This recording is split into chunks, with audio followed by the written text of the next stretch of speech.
makulong kayo ng mahabang panahon. Puro ka walang alam. See? Hindi tamang sagot yan. Dito, lumilitaw talagang sinungaling po kayo, ma'am. Kasama yung mister. Saksakan kayo ng pagkasinungaling.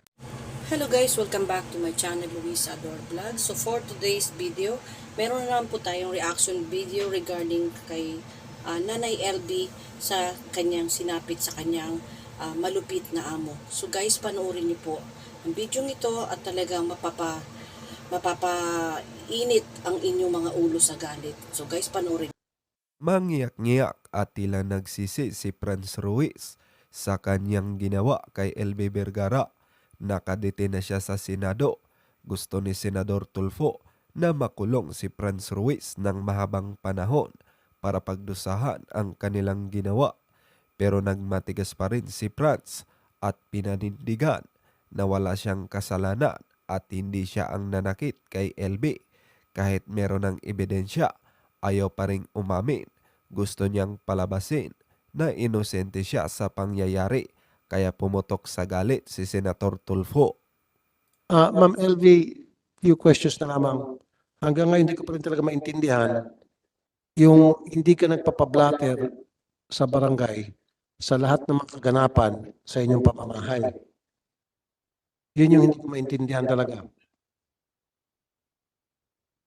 Sobrang kapisihan ko po, Your Honor, kaya hindi ko na po baga nagagawa, Your Honor. Ang sinasabi ko na lang po sa mga kasambahay, bantayan nyo na lang yung pagkain kasi alam nyo naman ang sitwasyon ni Ate LB. Ganun na lang po ang pinapakiusap ko, Your Honor, sa mga kasambahay namin. Sa sobrang busy mo, pinapabayaan mo na lang na nagkakagulo na sa pamamahay mo, meron ng hindi mga kanais-nais na nangyari. Sabi mo, may granting, tanggapin ko muna na hindi ikaw nananakit. Kunyari lang, ikaw na mismo nagsabi, nagkakaroon ng bugbugan, sakitan, lahat.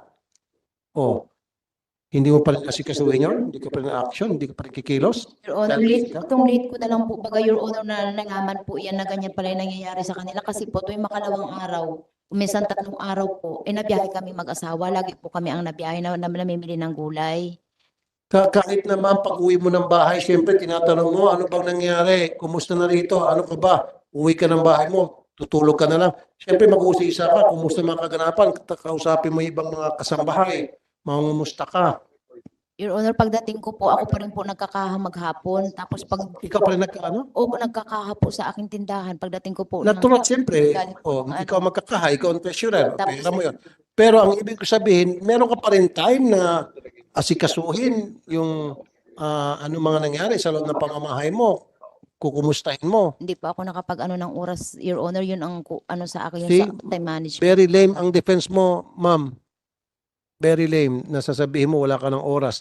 Palagi na lang walang oras, walang budget para pagamutin yung kasambahay mo na alam mo naman bulag na, tapos wala kang time na tanungin kung ano nangyari sa pamamahay mo dahil nagbubugbuga na. Puro ka walang alam. See? Hindi tamang sagot yan. Dito lumilitaw talagang sinungaling po kayo, ma'am. Kasama yung mister. Saksakan kayo ng pagkasinungaling. Diba? Sana makulong kayo ng mahabang panahon na para pagdusahan nyo yung ginawa nyo sa tao. Siniran yung buhay niya. Have you terminated so Senator Estrada can make his interjection? Thank And you, then, Senator Mr. De Chair, Rosa. Senator Raffy. Huwag kayong maglala, Senator Raffy, dahil this is a similar incident to what happened to the amo nung si Bonita Baran, kung saan ay we jailed him here, and eventually both of the spouses were convicted for reclusion perpetua by the Supreme Court. Anyway, alam mo, nakalimutan ko na yung kung saan ako nagtapos sa tanong ko sa iyo, Madam Franz. Okay, tinanggi niyo last hearing na sinaktan ninyo si Aling LV. Correct? Correct. Ulitin ko lang yung tanong ko para to refresh your memory. Tama po ba? Tinanggi nyo nung nakaraang hearing na sinaktan nyo si Aling LV. Sagot. Yes po, Your Honor. May nakita ba kayong mga pasa o sugat sa anumang parte ng katawan ni Aling LV nung panahon na mamasukan siya bilang kasabahay ninyo? Ulitin ko ulit yung tanong. May mga piklat na po siyang pumasok sa amin. Noong Peklat. mga 3 days po. Saan ang Mga 3 peklat days po ulit? siya nakikita yung mga piklat niya. May mga piklat siya sa mga paa, Hindi mo sa mga tinanong kamay, sa galing tsaka yung sa peklat. ulo. Eh, wala pa akong oras, Your Honor, na magtatanong na ng Wala mga kang personal oras. nila. Unang araw na pumasok siya, hindi mo tinanong kung saan galing yung peklat niya. Kasi posible, hindi nyo nakita yung mga pasa at sugat sa katawan niya kung araw-araw siya mamasukan. Hindi mo tinanong kung saan galing yung sinasamang peklat. Hindi na po ako nag-usisa, Your Honor, sa kanyang buhay. Hindi mo siya kinunan ng NBI clearance nung pumasok siya sa'yo? Hindi po. Bakit? Tiwala po kasi ako. Tiwala din naman po ako sa tao. Kumbaga.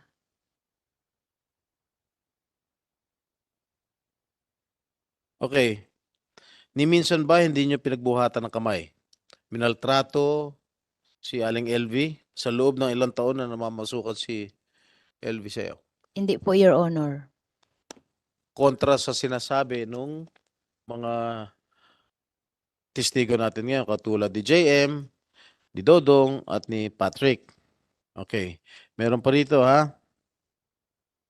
Kilala mo ba si dating sales boy nyo alias Pau Pau? Kilala mo? Hindi po, Your Honor. Na tumagal lang sa'yo ng 2 linggo dahil hindi niya nakayanan yung pag-aabuso mo. Hindi po, Your Hindi mo Honor. kilala si Pau Pau. Hindi po, Your Honor. Handa siya tumistigo. Si LV, ayon sa kanya, ay hindi pa bulag nung nandun siya. Nakita niya paano abusuhin si LV. Pinupukpok mo ng martilyo, sinusuntok, dinidikdikan ng sili at pinakakain sa bibig ni LV at nilalagay mo pa raw sa ari ni LV. Hindi po, Your Honor. Aling LV, totoo ba ito? Ano sa lahat ng mga sinabi ko? Pwede kang sumagot, pwede hindi mo sagutin. Opo, totoo po lahat yan. Totoo po lahat. Yung dinidikdikan ng sili at pinapakain sa bibig mo. Opo, sinusubuan po ako ng sili. Tapos nilalagay pa sa ari mo. Opo, totoo po yan. Napakawalang yan ito. Oh, meron pa isang garbage collector. Alias Paul. Baka hindi niya tunay na pangalan to. Kinuha ng litrato si LV. Matapos sabihin na siya ay minamaltrato. Hihingi sana ng tulong pero sinundan ni Jerry siguro sa palagay dito sa munisipyo, palagay ko sa Barangay Hulto. Tinakot at pinabura ang mga kuhang litrato kay LV. Totoo ba ito mga Aling LV?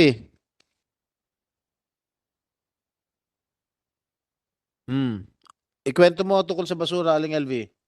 Yung pong nagtapon po ako ng basura, may mga sugat na nga po ako at duguan. Tapos po may mga pasa-pasa na po ako sa mga katawan ko sa muka. Tapos po tinatanong po ako, sinong may gawa niyan? Teka, sino nagtanong sa inyo, Aling LV? Yung pong nagkumukuha po ng basura. Nagakot ng basura. Opo. Okay. Tapos po, pinipicturan nga po ako. Tapos po, dumating po si kuya, bigla niya po ako hinila. Tapos, Sino umila sa'yo? yung pong amo kong lalaki, Bakit ka hinila? sabi niya, huwag kang magkukwento dyan, huwag kang magsusumbong. Tapos po, sinabihan po yung nagkakuha ng basura, burahin mo yung mga picture na yan. Sinabi niya rin sa nangongolekta ng basura Opo. na pinabubura yung mga pictures na kinukunan ka. Opo, tapos po, sinundan po yung mga nagbabasura sa opisina nila. Okay, ang balita ko, hawak ng Municipal Social Welfare Office ang mga litrato.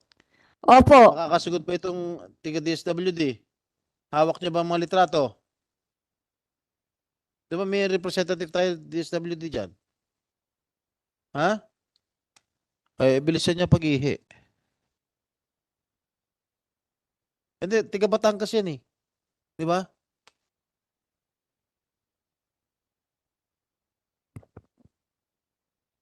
Iha, sa Batangas ka? Yes po, Your Honor. So, wala kang alam dito sa mga litrato na kinunan ng garbage collector? Ay, wala po. Dapat tiga Mindoro, anong bayan mo ba? Anong bayan to? Mamburao. Wala bang tiga Mamburao ng DSWD dyan? Ha? Wala? Ni Senator De La Rosa that the women's desk Siya pa play mo. of the PNP should Yeah. likewise be involved. Mr. Chair, WCD. I think we have a video of an interview with the garbage collector, if we can show it. Senator Estrada? Ilang minuto? Seconds. Ha? Baka mas matagal pa yung magkabit.